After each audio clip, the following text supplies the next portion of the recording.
d'immenses colonnes de vent tombées du ciel qui se déplacent à grande vitesse, emportant tout sur leur passage. J'ai été soulevé dans les airs, mes lunettes se sont envolées, il y a eu un énorme bruit et le plafond m'est tombé dessus. Les tornades sont des forces de la nature que rien ne peut arrêter. Il est hors de question d'affronter un monstre pareil, un phénomène aussi destructeur qu'une tornade. Grâce à la science, on sait aujourd'hui que ces tourbillons de vent géants se créent au cœur des orages les plus violents. Quand des masses d'air à la température et à l'humidité différentes se rencontrent, quand les vents d'altitude peuvent souffler à la vitesse d'un TGV, les conditions sont réunies pour créer des monstres à la force terrifiante. Les vents les plus forts à la surface de la Terre possible ont lieu dans les tornades. Les tornades peuvent prendre les formes les plus incroyables, comme celle de trompes d'eau au-dessus des océans. Sur Terre, leur puissance est inégalée. À l'intérieur du tourbillon des plus grosses d'entre elles, les vents peuvent tourner à près de 500 km à l'heure. Pire, un même orage peut produire en même temps plusieurs tornades sur quelques kilomètres.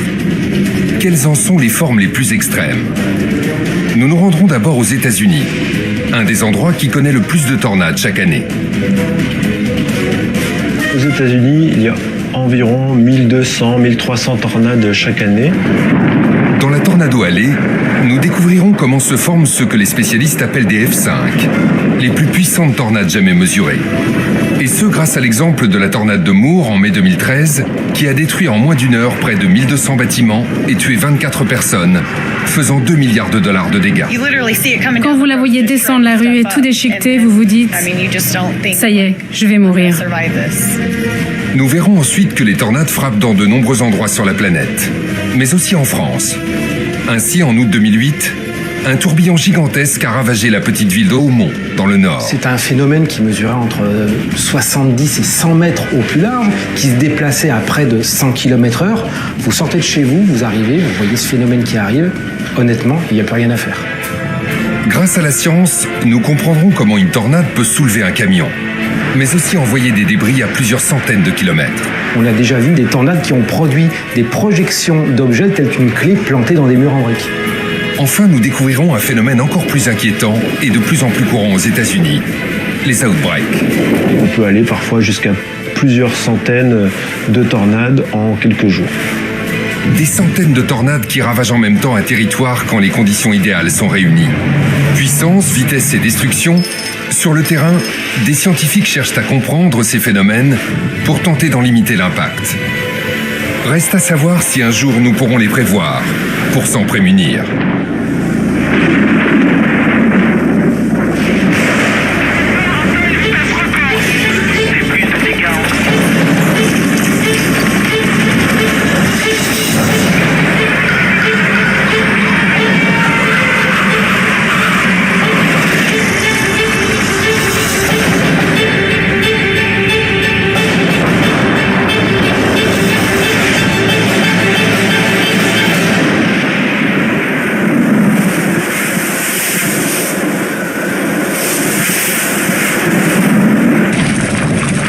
Un ciel plombé par des nuages noirs comme l'enfer. Le bruit du tonnerre qui gronde. Quand tout à coup une langue de brume jaillit au-dessous de l'orage. Elle prend la forme d'un entonnoir tout en tournant sur elle-même. En touchant le sol, elle devient une tornade qui détruit tout sur son passage. Tous les ans, elles font parler d'elle dans les médias. Elles fascinent par leur puissance qui semble incontrôlable et les nombreux dégâts qu'elles génèrent. Si le grand public sait peu de choses sur ces forces de la nature, les scientifiques ont percé la plupart des secrets de ces tourbillons géants venus du ciel. Mais alors, qu'est-ce qu'une tornade ? Alors une tornade, c'est un tourbillon dans lequel règnent des vents extrêmement violents et qui prend naissance à la base de l'orage et qui descend jusqu'au sol. Un immense aspirateur qui avale tout sur son passage et qui naît dans les plus puissants orages. Aujourd'hui, les spécialistes connaissent beaucoup de choses sur ce phénomène complexe et destructeur. Tout dépend de deux éléments naturels particulièrement puissants. D'un côté, l'instabilité météorologique. Quand des masses d'air que tout oppose s'entrechoquent, c'est là qu'apparaissent les tornades.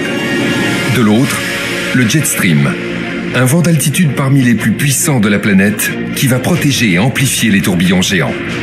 Pour percer les secrets des tornades, direction les États-Unis. Aux États-Unis, il y a environ 1200, 1300 tornades chaque année sur l'ensemble du territoire. Mais il faut savoir que les 2/3 de ces tornades se concentrent plus spécifiquement sur la Tornado Alley, une grande partie des plaines du centre et de l'est des États-Unis. Les États-Unis sont l'un des endroits les plus touchés par les tornades sur la planète. Dans ce pays de la démesure, 800 tornades en moyenne ravagent chaque année la Tornado Alley, l'allée des tornades. Sur ce territoire immense qui fait environ 3 millions de kilomètres carrés, soit 5 fois la taille de la France, non seulement il y a de nombreuses tornades, mais en plus elles sont parmi les plus destructrices. Ainsi, en mars 1925, une tornade exceptionnelle dévaste 3 États du centre des États-Unis. Elle bat un terrible record. Alors en 1925, on a assisté à ce que l'on appelle la Tri-State Tornado, c'est-à-dire une tornade qui a été la plus meurtrière de l'histoire des États-Unis, qui a quand même parcouru pendant 3h30 le pays sur une distance de 325 km. Le bilan de ce monstre sera de 695 tués. Le 3 mai 1999, de multiples vortex se déclenchent, dont une tornade géante où seront relevés les vents les plus rapides mesurés sur Terre. 484 km/h. Le coût total des destructions sera estimé à près de 3 milliards de dollars. Fin mai 2013, la tornade la plus large de l'histoire est mesurée à El Reno, dans l'Oklahoma. Plus de 4 km à sa base, soit la superficie des 7 premiers arrondissements de la ville de Paris. Quand on l'apercevait, beaucoup de gens ne se rendaient même pas compte que c'était une tornade, tellement elle était large. On pensait à une espèce de colonne de grêle ou une pluie extrêmement intense, et il y avait des petits points qui montaient, c'était les phares des voitures qui avaient été aspirés et qui étaient rejetés sur les bords de la tornade. Alors qu'est-ce qui explique ces phénomènes et leur violence dans cette zone si précise des États-Unis ? La Tornado Alley regroupe tous les ingrédients pour créer les pires orages créateurs de tornades. Elle est le lieu de rencontre de plusieurs masses d'air que tout oppose. C'est d'une part l'air chaud et humide qui remonte du golfe du Mexique, d'autre part de l'air moins chaud et sec qui vient de la partie sud des Rocheuses, et puis de l'air froid en provenance du Canada ou du nord des Rocheuses qui arrive par le nord-ouest. C'est la rencontre de ces 3 masses d'air qui ont un taux d'humidité et de température différents qui est à l'origine de tout. Pourquoi ? Tout commence avec le Soleil. La Terre étant ronde, les rayons solaires ont plus ou moins de distance à parcourir. Cela crée donc des zones où l'air est plus ou moins chaud. Ensuite, selon la température, l'air ne se comporte pas toujours de la même manière. Ce principe scientifique est bien connu des physiciens. C'est le principe de la convection thermique. La convection thermique, c'est le phénomène physique qui tente à provoquer des mouvements d'air dans l'atmosphère, ces mouvements étant générés par des différences de température. Avec la chaleur, l'air se dilate. Les molécules qui le composent vont s'écarter les unes des autres. Comme il y a moins de molécules, cet air chaud est plus léger. Au contraire, si l'air est froid, les molécules se resserrent les unes contre les autres. L'air froid sera plus lourd. Un phénomène qui combine température et humidité atmosphérique. Contrairement à ce qu'on pourrait croire, l'air humide est plus léger que l'air sec. Donc la masse d'air la plus légère dans l'absolu, c'est une masse d'air chaude et humide. Contrairement à l'air froid et sec qui va être, lui, très dense. C'est exactement ce qui se passe au-dessus d'une casserole où de l'eau est en train de bouillir. On voit la vapeur monter, et cette vapeur, c'est de l'air chargé d'humidité. Revenons à la Tornado Alley. L'air sec venu du sud-ouest des États-Unis, plus lourd, va passer sous l'air chaud et humide venu du golfe du Mexique. Il va le pousser vers le haut. En montant, l'air chaud va se refroidir et un autre phénomène va entraîner l'apparition des nuages, la condensation. Au bout d'un moment, cet air chaud et humide finit par se refroidir tellement que l'humidité qu'il contient se condense, forme des gouttelettes et donc un nuage d'orage. Ce nuage est appelé cumulonimbus. Et c'est dans son cœur que vont apparaître ce que les scientifiques appellent des cellules, c'est-à-dire des phénomènes orageux. Quand il n'y a qu'une cellule, l'orage est dit monocellulaire. C'est le cas des perturbations que nous connaissons chez nous l'été, des orages d'assez faible puissance. En revanche, certains orages sont particulièrement violents. Ce sont les orages supercellulaires. Ce sont eux qui créent les tornades. Et c'est ce qui s'est passé dans la ville de Moore en 2013, aux États-Unis. Le 20 mai 2013, une des pires tornades connues s'est abattue sur la cité de Moore dans l'Oklahoma. En 40 minutes, elle a parcouru près de 30 km, détruisant 1150 maisons et 2 écoles. Nous sommes exactement au cœur de l'épicentre. On voit clairement d'où elle est venue. Ceci est tout ce qui reste d'une des écoles, celle du petit Gabriel Wheeler. Et ce jour-là, David, son père, a vécu le pire moment de sa vie. On regardait les infos et j'ai compris que ça allait frapper directement l'école de mon fils. Au cœur du tourbillon, la vitesse des vents a été mesurée à 338 km/h. Rien ne peut résister à une telle violence. Les spécialistes ont alors classé ce monstre de vent en catégorie F5. En termes de destruction, une tornade F5 est ce qu'il y a de plus extrême. Donc ça veut dire des bâtiments, même les plus durs, qui peuvent être soit sévèrement endommagés, soit détruits. Le transport d'objets, bien évidemment, les véhicules qui s'envolent, les camions qui s'envolent. Les tornades sont classées selon l'échelle de Fujita Person, de F0 à F5, selon les dégâts qu'elles provoquent et la vitesse des vents dans leur cœur. Alors F0, on va avoir des branches cassées, on va avoir de l'herbe couchée, éventuellement un petit hangar qui peut être endommagé, jusqu'à la F5 qui peut raser un bâtiment jusqu'aux fondations.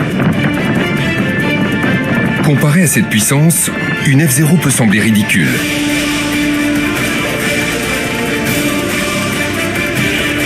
Pourtant, avec des vents soufflant jusqu'à 137 km/h, elle est au niveau d'une violente tempête. Et une F1 qui souffle jusqu'à 177 km/h, c'est l'équivalent d'un ouragan. Cela montre bien que les tornades sont une des forces de la nature les plus violentes.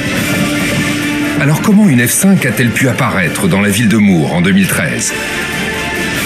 Alors le 20 mai 2013, on avait les conditions entre guillemets classiques, le cas d'école d'une situation à fort risque tornadique, avec de l'air très chaud et humide qui remonte dans un flux de sud depuis le golfe du Mexique, et puis cet air plus sec aussi qui est arrivé par l'ouest du Texas. Donc voilà une situation classique, et donc un front orageux qui s'est formé à l'interface entre l'air sec et l'air humide, et en plein sur l'Oklahoma. Donc on a eu des orages supercellulaires et tornadiques particulièrement violents. Pour les scientifiques, tout repose sur le principe de convection. L'air chaud et humide est moins dense que l'air sec. Il pousse l'air chaud vers le haut. Et plus la différence d'humidité et de température est importante, plus la poussée va être forte, créant des vents ascendants très rapides. Dans le cas de la F5 de Moore, la différence entre l'air sec venu du Texas et l'air chaud et humide du golfe du Mexique est énorme. Celui-ci monte à la vitesse de 180 km/h. Cette vitesse, c'est de l'énergie brute. Dans le cas de Moore, elle s'élève à 5000 joules par kilo. Et 5000 joules par kilo, vu la taille de cet orage, cela équivaut à la puissance de la bombe nucléaire de Nagasaki. Et ce n'est pas tout, car c'est là que la troisième masse d'air présente dans la Tornado Alley va entrer en jeu. En plus des deux masses d'air venues du Texas et du golfe du Mexique, une autre plus froide descend depuis le Canada. La rencontre entre cet air froid du nord et l'air chaud du sud va créer un déséquilibre à cause des différences de pression. Nous l'avons vu, la température de l'air le rend plus ou moins lourd. L'air exerce donc plus ou moins de pression selon qu'il fait plus chaud ou plus froid à tel ou tel endroit. Or, la nature a horreur des déséquilibres. Elle va chercher à éliminer ces différences. On voit tout de suite que les régions chaudes sont plus légères, les régions froides sont plus lourdes, et donc ça va induire des mouvements d'air du froid vers le chaud pour rééquilibrer justement cette pression. D'une manière générale, ces mouvements d'air entre zones de pression différentes, c'est ce qu'on appelle le vent. Dans la Tornado Alley, ce vent va aller de l'air polaire, qui a plus de pression, vers l'air chaud qui en a moins. Là encore, la différence de température et donc de pression est tellement importante que ce courant, appelé jet stream ou courant jet, est particulièrement rapide. Ça peut aller de l'ordre de quelques dizaines de kilomètres-heure, parfois 90 km/h, mais jusqu'à des valeurs extrêmement importantes, de l'ordre de 320, 360 km/h. Et parfois, dans certaines situations, il a dépassé les 500 km/h. Ce jet stream circule en altitude. Et sa vitesse est si grande qu'il crée un phénomène d'aspiration de tout ce qu'il y a en dessous de lui. Lorsqu'il va passer sur les sommets de l'orage, il va littéralement l'aspirer encore plus haut et donner une capacité d'ascension verticale à l'orage bien plus importante. Le jet stream rend l'ascension de l'air chaud et humide si puissante que l'orage prend des proportions énormes en quelques minutes. Donc ça fait un énorme nuage qui part de 1 km d'altitude jusqu'à 10-15 km. Un nuage d'orage d'environ 14 km de haut. C'est près de 3 fois la hauteur du Mont Blanc. À Moore, en mai 2013, Ce nuage est devenu un monstre atmosphérique qui réunira bientôt toutes les conditions pour créer une tornade destructrice. Propulsé à très haute altitude, l'air chaud se refroidit rapidement, ce qui accentue le phénomène de condensation.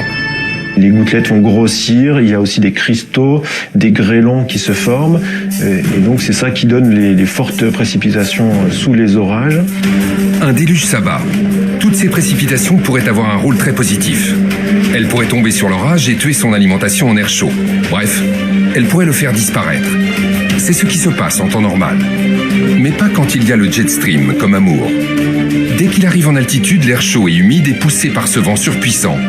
Et quand il se transforme en précipitation, celle-ci tombe à côté. En mai 2013, la tornade va se déclencher en quelques minutes. William Diggs se rappelle très bien de ce moment qu'il a vu naître sous ses yeux. Quand je regardais dans cette direction, je voyais les nuages tourner et la tornade prête à toucher le sol. Ce qu'a vu William est typique lors de la naissance d'une tornade. La colonne d'air ascendant est prête, protégée par des fortes précipitations. Il ne lui reste qu'à se mettre en rotation pour former une tornade. Et pour que cela arrive, il faut qu'un autre phénomène lié au vent se produise, ce que les scientifiques appellent le cisaillement de vent. Avant la naissance proprement dit de la tornade, l'orage lui-même va se mettre en rotation. Comment ? Tout simplement par un effet de cisaillement. Ce sont des vents de sens opposé qui vont commencer à entraîner une rotation du système orageux. Et c'est seulement après que la tornade va prendre naissance. Le cisaillement, c'est quand les vents ne vont pas dans le même sens à la surface de la Terre et en altitude. Ces vents opposés vont alors entraîner la rotation de l'orage en deux temps. Tout d'abord, l'air ascendant se met à tourner sur lui-même selon un axe horizontal. Les vents au sol le poussent dans un sens et ceux en altitude le poussent dans l'autre. Ensuite, comme l'air continue d'être très fortement aspiré par le haut, la rotation va se redresser et former une énorme colonne de vent ascendant et tourbillonnant. Ce tourbillon géant, qui peut avoir un diamètre variable, c'est entre 1 km et parfois 15-20 km pour les plus gros, s'appelle un mésocyclone. Et là, on va avoir cette rotation qui s'effectue et la colonne d'air chaud qui va monter. C'est quand il se met à tourner et que le mésocyclone apparaît que l'orage passe en classe supercellulaire. C'est ainsi que sont appelés les orages les plus dangereux. À partir de ce moment-là, les forces contenues dans l'orage peuvent se concentrer pour former une tornade particulièrement destructrice. C'est exactement ce qui s'est passé ce 20 mai 2013 dans l'Oklahoma. Les cisaillements sur l'Oklahoma ce jour-là étaient particulièrement favorables au renforcement de l'orage et donc de la rotation mésocyclonique. Et c'est ça qui a fait que cette tornade a pu se renforcer rapidement. À 14h56, une tornade apparaît à 7 km au sud-ouest de la petite ville de Newcastle. Au départ, elle n'est pas très puissante, classée en F0. Mais elle se déplace très vite et prend rapidement de la puissance. En 10 minutes à peine, elle avance de plus de 6 km et atteint la catégorie F4. Alors une tornade F4, c'est quand même un phénomène dont les vitesses des vents dans le vortex sont comprises entre 300 et 400 km/h approximativement. Et bien évidemment, sur des maisons qui sont américaines, composées essentiellement de bois, de préfabriqués et de placo, il est bien évident que les maisons sont littéralement soufflées. La tornade poursuit son chemin et traverse l'autoroute Interstate 35. Aux portes de la ville de Moore, elle dévaste un ranch, tuant une centaine de chevaux. Et alors qu'elle s'apprête à entrer dans la ville, elle passe en catégorie F5. Une tornade F5 sur une zone urbaine est la pire des situations, c'est la situation que l'on appelle catastrophique. Ça veut dire que là, elle va augmenter en puissance, bien évidemment, mais aussi elle va se nourrir de tous les objets qu'elle absorbe et qu'elle va en fait éjecter alentour. Donc autant de projectiles mortels ou potentiellement en capacité de blesser gravement les gens. Et puis, elle va bien entendu passer sur des zones urbanisées, donc faire considérablement exploser le nombre de victimes. Les habitants de Moore sont alertés par les médias. C'est la panique, car le monstre de vent fonce droit sur eux. Quand vous la voyez descendre la rue et tout déchiqueté, vous vous dites « Ça y est, je vais mourir ». La tornade fonce sur cette pharmacie. Les clients ont juste le temps de se calfeutrer dans la remise. On entendait la tornade arriver. Et on a senti dans nos oreilles un changement de pression et on entendait les débris en train de tout casser. La tornade arrache tout sur son passage, câbles et transformateurs compris. Elle passe heureusement juste à côté de la pharmacie. Après avoir rasé les premiers quartiers, la tornade se dirige droit sur l'école du fils de David Wheeler. Dès que j'ai appris qu'elle allait du côté de son école, j'ai foncé. Impossible pour ce père de famille de rattraper la tornade qui fonce à près de 100 km/h. D'autant qu'un déluge s'abat sur la ville. Quand il arrive sur place, tout a été rasé. Quelques sauveteurs creusent dans les décombres. Pendant 3 heures, il va fouiller au milieu des gravats et finir par retrouver son fils. Le petit Gabriel est presque indemne. Un véritable miracle, car quand la tornade a frappé l'école, les vents mesurés en son centre atteignaient près de 340 km/h. C'était horrible, c'était très dur. J'ai cru que j'allais mourir. J'ai été soulevé dans les airs, mes lunettes se sont envolées, il y a eu un énorme bruit et le plafond m'est tombé dessus. En quelques minutes, 24 personnes ont été tuées, dont 6 dans cette école. Un autre établissement va être rasé et 1150 maisons vont être détruites. Pour les témoins du phénomène, la tornade de Moore restera comme une catastrophe d'une rare violence. Je l'ai vue partir au loin. Elle était énorme. Aussi grosse que l'immeuble qui est devant moi. Au final, le coût des dégâts occasionnés dépasse les 2 milliards de dollars. Ce n'est que 8 km plus loin, à l'est de la ville, que la tornade va finir par disparaître, laissant derrière elle un champ de ruines et de dévastation. Voilà pour les tornades qui dévastent le centre des États-Unis chaque printemps. Si elles sont les plus médiatisées, ce ne sont pas les seules sur la planète. Loin de là. De vastes zones du monde peuvent connaître des tornades, mais avec des fréquences ou des probabilités plus ou moins fortes. Pour qu'il y ait des tornades, il faut des orages. Ce n'est pas là où il y a le plus d'orages sur la Terre, les régions équatoriales, qu'il y a le plus de tornades, car l'autre facteur indispensable est absent. Il n'y a pas de jet stream. Le jet stream favorable à la formation des tornades, on va le trouver principalement en périphérie des zones subtropicales. Les zones subtropicales entourent l'équateur, formant ainsi une vaste bande de terre de plusieurs milliers de kilomètres. Les pays les plus touchés par les tornades sont tous à la limite de cette zone. Il y a bien sûr les États-Unis, mais aussi en dessous il y a l'Argentine, l'Afrique du Sud et l'Australie. Et au-dessus le Japon, la Chine, l'Inde et surtout le Bangladesh. En 1989 au Bangladesh, une tornade, la plus meurtrière de l'histoire répertoriée à ce jour, a fait quand même 1300 victimes.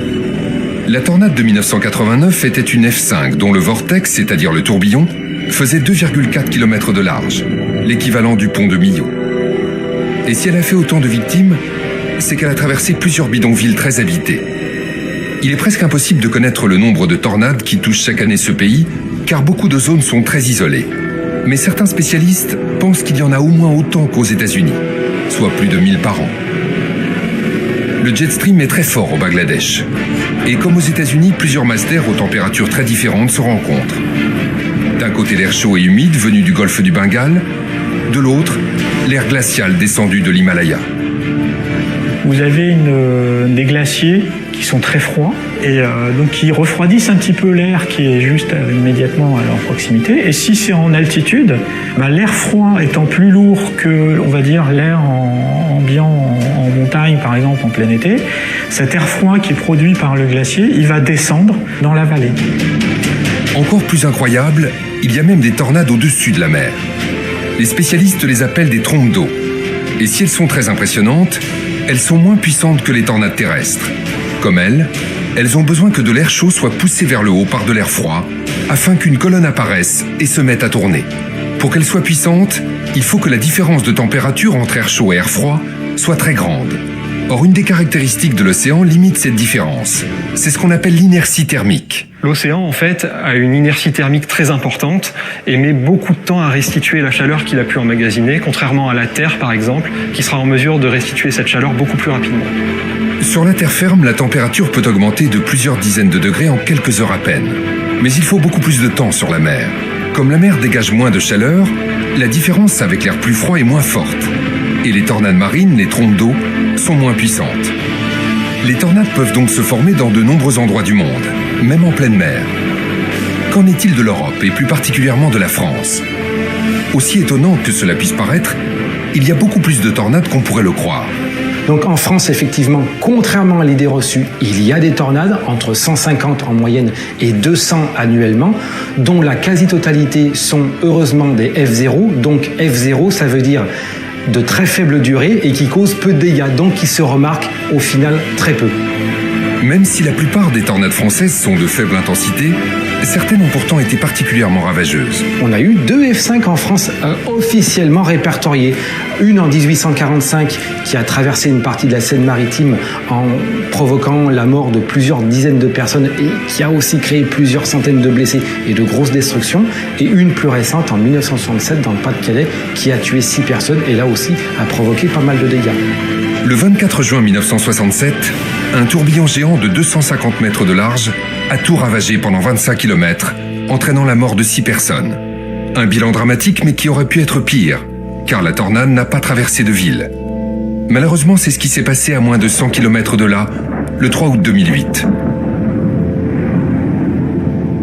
C'était à Hautmont, dans la banlieue de Maubeuge.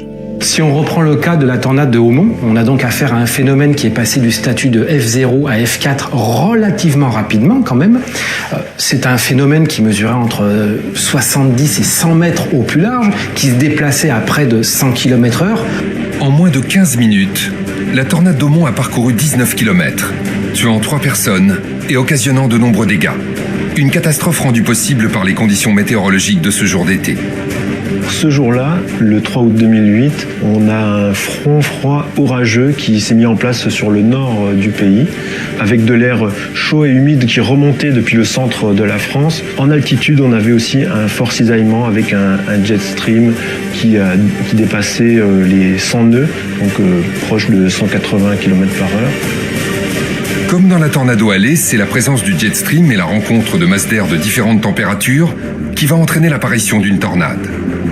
Dans la région, de l'air froid venu d'Angleterre et de l'air chaud en provenance de la Méditerranée se rencontrent couramment. C'est ce qui explique que les tornades les plus dangereuses dans notre pays ont généralement lieu sur la même partie du territoire français, le nord et le nord-ouest. Ce jour-là, c'est en fin de journée que se forme le mésocyclone. L'air chaud se met à monter, poussé par l'air froid venu d'Angleterre. Puis le courant d'air chaud se met en rotation sous l'effet du jet stream. Cette énorme colonne de vent ascendant est pour l'instant assez loin au-dessus du sol, à environ 6 km d'altitude. Comme aux États-Unis, poussé par l'air froid et aspiré par le passage du jet stream, l'air qui monte en tourbillonnant va gagner en vitesse. Il va finir par aller tellement vite qu'une paroi invisible commence à se former. C'est la naissance d'un tube. La zone tourbillonnaire qui forme un tube, ça se comporte comme une cloison en définitive. C'est presque étanche en fait entre ce qui se passe à l'intérieur du tube et à l'extérieur. Dans ce tube devenu presque étanche, l'augmentation de la vitesse va entraîner un autre phénomène qui est la base de l'apparition d'une tornade. Le tube va devenir de plus en plus fin. Pourquoi ? À cause d'une des règles de base de la physique. Dès lors que la vitesse de rotation augmente, le diamètre du tourbillon diminue.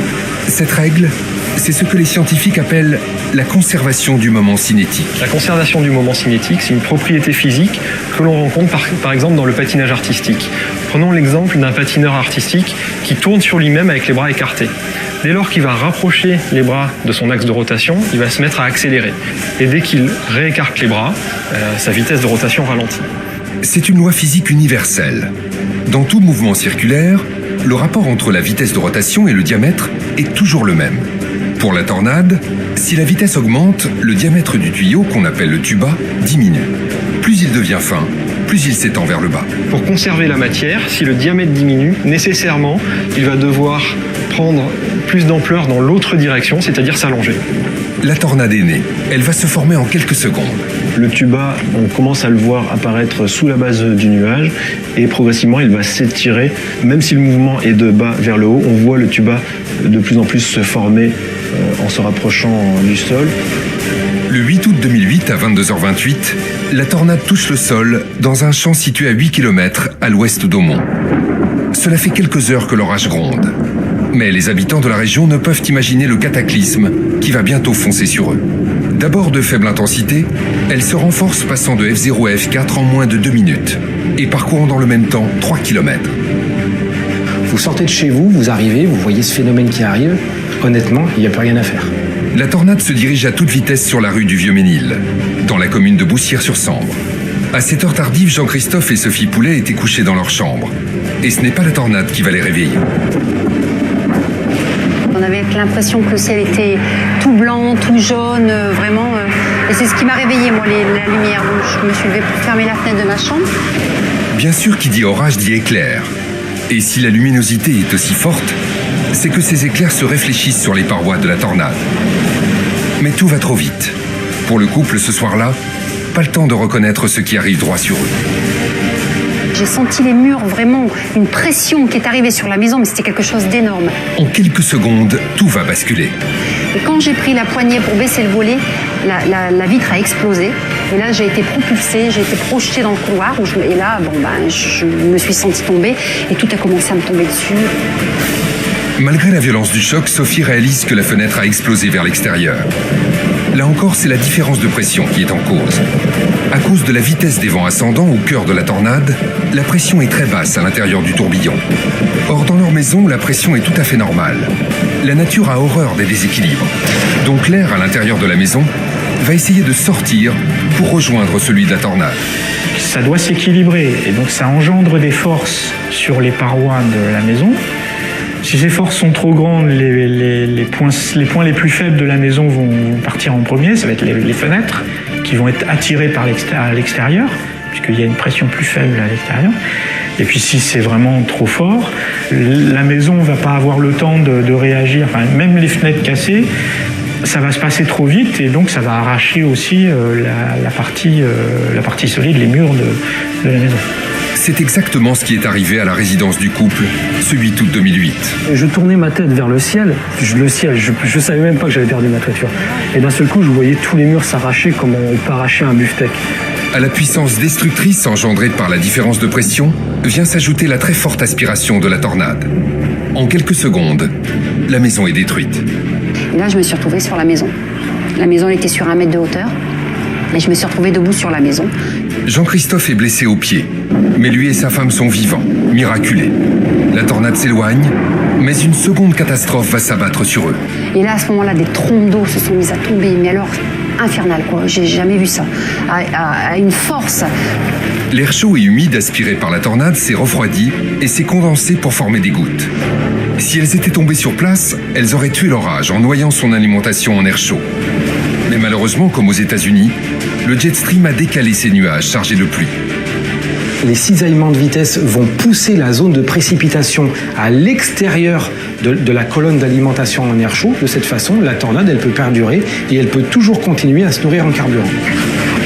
À Aumont, en 2008, les nuages chargés de pluie ont été poussés. Ils font tomber des tonnes d'eau et forment un déluge qui suit de près la tornade. Heureusement pour les habitants, il ne s'agissait que d'eau liquide et non pas de grêle, car la grêle peut être particulièrement destructrice. Dans un orage, la taille des grêlons peut être très variable. Les plus gros, par exemple, faisaient une vingtaine de centimètres, c'est la taille d'un melon, en gros, et on avoisine le kilo. En effet, quand le courant d'air chaud et humide se condense en haute altitude, l'eau peut geler. Si ce courant est assez fort, il va continuer à faire monter de l'eau assez longtemps pour que les grêlons grossissent avant de finir par tomber du fait de leur poids. Dans la banlieue d'Aumont, le 8 août 2008, la tornade continue sa course et se dirige vers la ville. Sur son chemin se trouve une petite forêt, le bois de Fay. Un tel obstacle avec des centaines de grands arbres peut-il freiner sa course? C'est exactement l'inverse qui va se produire. La zone de dégâts de la tornade s'élargit, passant de 100 à plus de 200 mètres de large. Pourquoi? À cause des vents violents qui se trouvent à sa base, ce que les spécialistes appellent le buisson de la tornade. Ce que l'on appelle le buisson de la tornade, c'est cette zone d'aspiration où on va retrouver la majeure partie des objets, des poussières et de tous les éléments aspirés qui gravitent autour du vortex. En entrant dans la forêt, la tornade arrache de nombreux arbres qui vont tourner avec elle, occasionnant à leur tour de nouvelles destructions. Sa zone de dégâts devient alors beaucoup plus large. Et ce n'est pas tout. Des vents violents peuvent s'ajouter au tourbillon principal. Et pour ça, il suffit qu'il y ait un chemin forestier. Ce chemin bordé d'arbres va se comporter comme un goulet d'étranglement pour le vent. Le vent qui arrive aux abords d'une forêt n'a d'autre choix que de passer par des espaces plus restreints.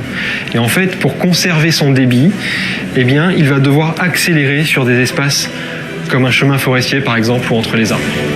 Il y a moins d'espace pour passer, mais autant de molécules d'air. Celles-ci vont donc forcer le passage en accélérant. Dans le bois, des centaines d'arbres sont déracinés. Pour d'autres, leur tronc semble avoir été torsadé et en partie arraché. Un phénomène spectaculaire qui, là encore, s'explique parfaitement par la science. La caractéristique des tornades, c'est quand même que c'est un phénomène très localisé avec des très grandes vitesses de vent. Et donc ça veut dire que en très peu de distance latéralement, vous allez avoir une très grande variation de la vitesse du vent. Concrètement, cela veut dire qu'un côté de l'arbre se retrouve au cœur de la tornade avec des vents à plus de 300 km à l'heure. Alors que l'autre sera en dehors, là où les vents sont beaucoup moins rapides. Résultat, la force appliquée d'un côté sera beaucoup plus importante que de l'autre, faisant tourner l'arbre sur lui-même.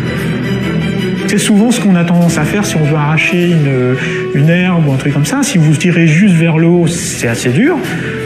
Mais si vous, en plus, vous tournez, vous allez l'arracher beaucoup plus facilement. Sortie du bois, la tornade est au maximum de sa puissance quand elle entre dans la ville d'Aumont. Elle passe à côté d'un stade et se dirige droit sur un lotissement. Ça venu par là, ça venait comme ça. C'est pour ça que tout ce qui est maison comme ça a été balayé. Et tout ce qui est comme ça, ils ont été moins atteints. De nombreuses maisons sont très endommagées. La panique est totale. D'autant que le tourbillon géant fait un bruit assourdissant. Un sifflement comme un mirage qui passait. Vous avez cru un avion, un mirage. Ça sifflait fort, ça sifflait. Il y a eu même des explosions. Bien sûr, la tornade arrache les câbles électriques, ce qui entraîne des explosions. Mais la tornade elle-même produit un son, un grondement parmi les plus graves émis sur Terre. Les sons émis par une tornade donc, sont proches des infrasons. Ils sont émis par les vibrations ou les mouvements au sein de la tornade ou la friction entre la tornade et l'air environnant. Le vent tourbillonnant forme la paroi d'un gigantesque tube qui tourne très vite sur lui-même. En tournant, il frotte l'air qui est autour jusqu'à produire des sons extrêmement graves. À cela s'ajoutent aussi les sons provoqués par les débris projetés dans tous les sens. Encore plus incroyable, cet homme a pu constater l'énorme puissance de la tornade. J'ai vu le camping-car bouger, la montée. Il était à l'intérieur du véhicule quand le drame a eu lieu. J'ai vu que j'étais soulevé en hauteur, puis après il a redescendu et je retombé, donc il est retombé par terre. La tornade a réussi à soulever un camping-car de plusieurs tonnes.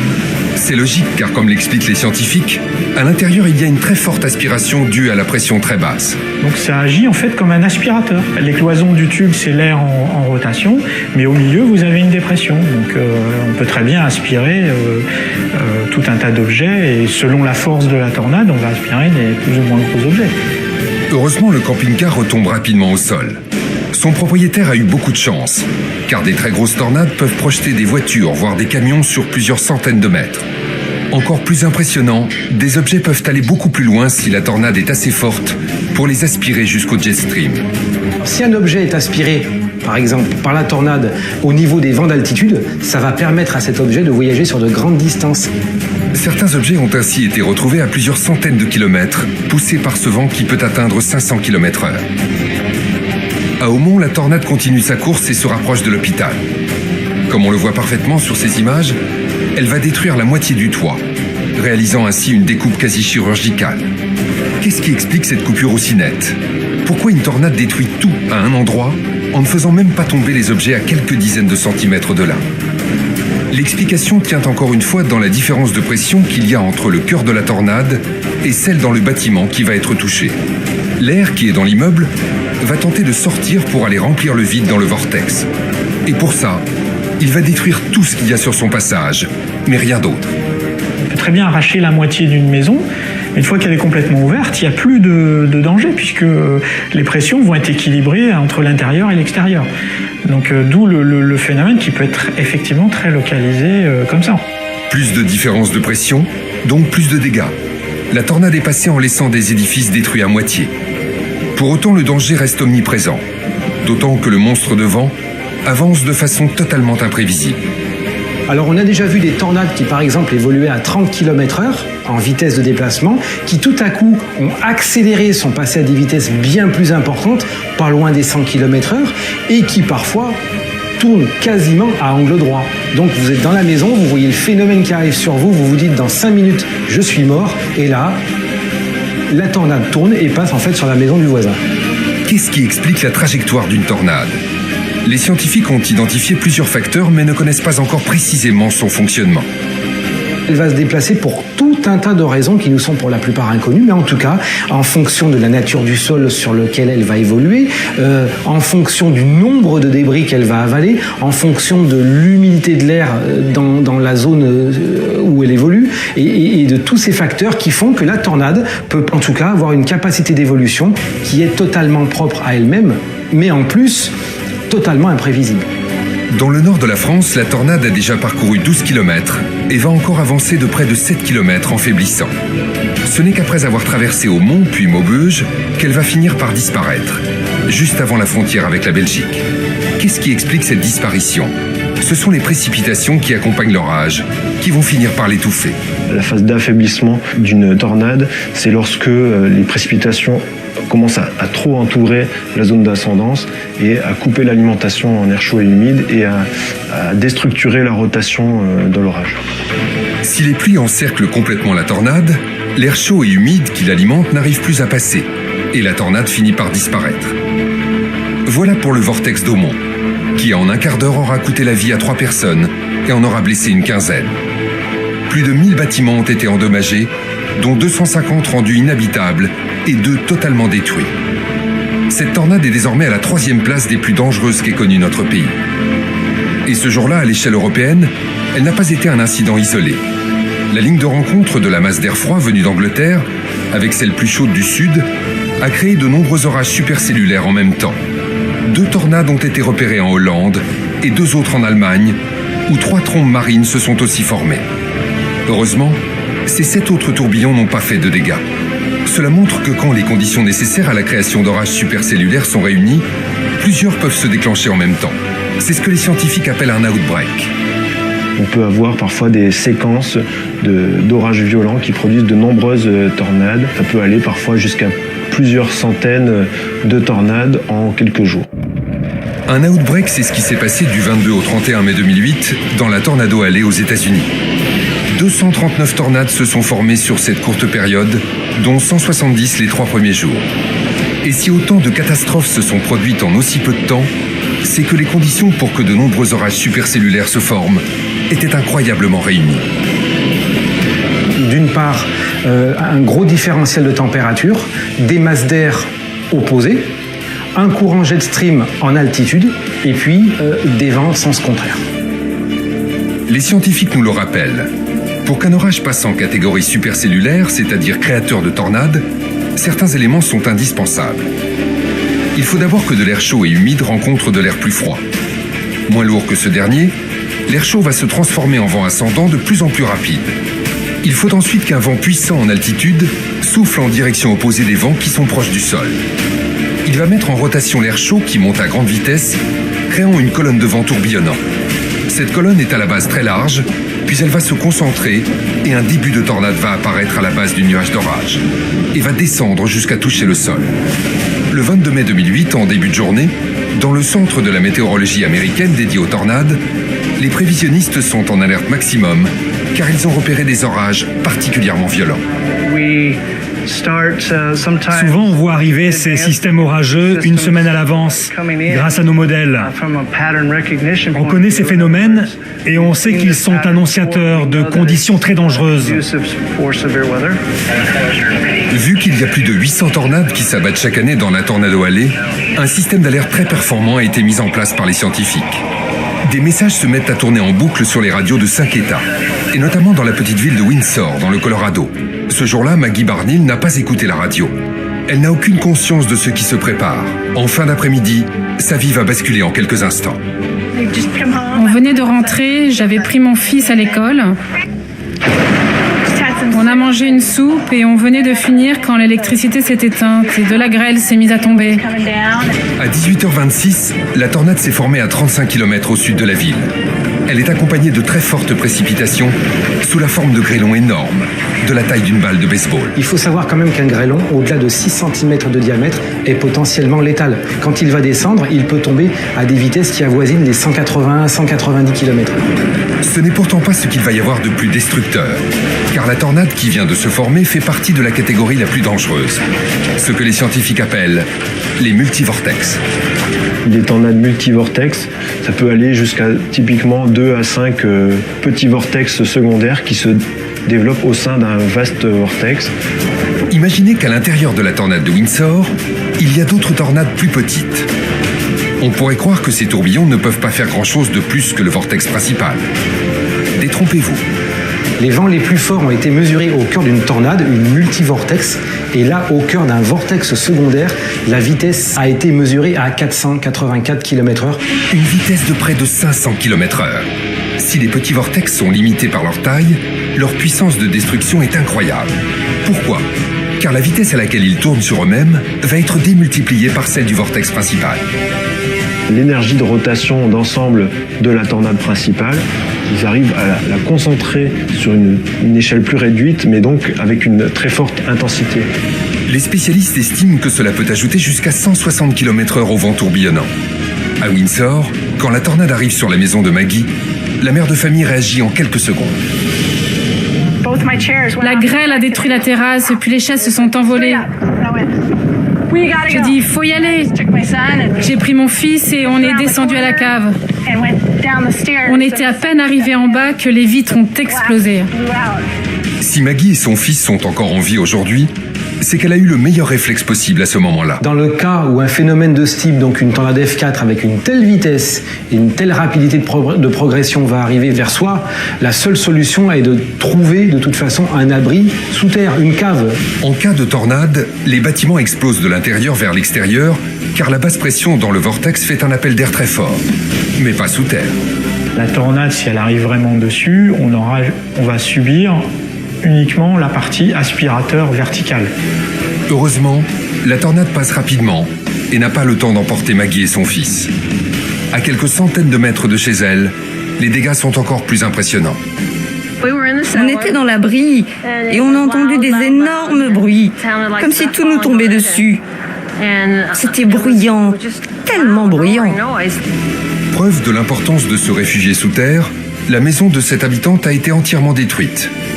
Elle en est sortie vivante grâce à un abri anti-tornade qu'elle a fait construire. Les habitants de la Tornado Alley, très habitués à ces forces de la nature, sont souvent bien équipés. Ils savent comment réagir et s'ils sont surpris loin de chez eux, ils se réfugient dans les sous-sols des hôtels ou des grands magasins. À Windsor, la tornade va continuer son chemin pendant encore plus de 20 km. Le bilan de ce terrible outbreak sera au final monstrueux. Des milliers de véhicules et de bâtiments détruits, 13 morts, plusieurs milliards de dollars de dégâts. Les tornades peuvent donc prendre de multiples formes. Les spécialistes ont même observé des tornades de feu. Ça va être l'air très chaud qui est emporté par les flammes et en montant brutalement, il va se mettre en rotation. Pour les scientifiques, les tornades de feu ne sont pas de la même famille car elles ne sont pas reliées à un orage. Elles dépendent cependant elles aussi des différences de pression nées des différences de température. Pour compenser en fait les écarts thermiques, l'atmosphère se met à tourbillonner pour ramener du chaud vers le froid et du froid vers le chaud. Et donc ça fait un tourbillon qui s'emballe parfois. Il peut même parfois quitter la zone de feu d'origine et se déplacer à l'extérieur. Reste à savoir si on arrivera un jour à prévoir les tornades à l'avance pour s'en prémunir. Déjà, les spécialistes disposent de nombreux outils pour reconnaître les orages potentiellement dangereux. Nos moyens de prévision dans ces catastrophes évoluent en permanence. Il est très important pour nous d'utiliser tous les outils que nous avons, les données radars, les satellites, les agents sur le terrain. Sur le terrain, les plus connus sont les chasseurs de tornades qui informent les services météorologiques américains. Mais vu le danger que cela représente, on développe de nouveaux moyens permettant de mesurer à distance ce qui se passe dans un orage supercellulaire. L'outil principal, c'est le radar Doppler. Un radar Doppler va envoyer des ondes en direction des nuages. Ces ondes vont se réfléchir, rebondir sur les petites gouttelettes d'eau, sur les cristaux de glace qui sont présents dans les nuages. En rebondissant, les ondes vont revenir au radar en fournissant un certain nombre d'informations. Les spécialistes peuvent par exemple calculer la distance à laquelle se trouve la tornade en se basant sur le temps de trajet aller-retour de l'onde. Ils vont même plus loin grâce au principe scientifique qui a donné le nom au radar, ce qu'on appelle l'effet Doppler. L'effet Doppler est un phénomène physique dont on a tous fait l'expérience dans la vie quotidienne. Lorsqu'une ambulance se rapproche de nous, le son qu'elle émet nous apparaît aigu. Quand elle arrive à notre hauteur puis s'éloigne de nous, la perception que l'on a est un son plus grave. Ce que l'on constate, c'est que la fréquence de l'onde sonore n'est pas la même si l'objet se rapproche de nous ou s'éloigne de nous. En analysant les différences de fréquence des ondes récupérées par le radar, les scientifiques peuvent savoir dans quelle direction la tornade se déplace et à quelle vitesse. Grâce au radar Doppler, mais aussi grâce aux ballons sondes envoyés dans les orages ou aux modélisations numériques, les scientifiques en savent de plus en plus sur les tornades. Mais une solution pour s'en prémunir complètement reste aujourd'hui du domaine de la science-fiction. Il est quand même extrêmement difficile de prévoir avec précision une tornade. On peut prévoir l'orage et déterminer plus ou moins le type d'orage et en fonction savoir si cet orage, par exemple une supercellule, a de très grandes chances de donner une tornade. Maintenant, prévoir avec précision une tornade, on n'est absolument pas en mesure de le faire. D'autant plus qu'il y a tout un tas de facteurs qui font que les modèles évoluent constamment. Ne serait-ce que par exemple l'adjonction dans l'atmosphère des centaines de millions de mètres cubes de polluants atmosphériques de toute nature. Les gaz toxiques que nous rejetons en permanence dans l'air brouillent les signaux que peuvent récupérer les scientifiques et modifient aussi les comportements des phénomènes atmosphériques. Leurs effets sur les tornades sont inconnus. Les tornades restent classées parmi les catastrophes naturelles les plus puissantes. Il est hors de question d'affronter un monstre pareil, un phénomène aussi destructeur qu'une tornade. Elles peuvent se déplacer à 100 km/h. Elles sont peuplées des vents les plus rapides de la planète. Sur la Terre comme sur la mer, des dizaines d'entre elles peuvent ravager un territoire au même moment, parfois entourées de précipitations si violentes que des grêlons de la taille d'un melon peuvent tomber du ciel. Elles déchirent des maisons comme des feuilles de papier et projettent des camions à des dizaines de kilomètres. Exactement où et quand cette force de la nature va frapper, les scientifiques ne le sauront peut-être jamais. Une récente étude américaine montre qu'il y a de plus en plus d'outbreaks. Les tornades restent un phénomène extrêmement destructeur.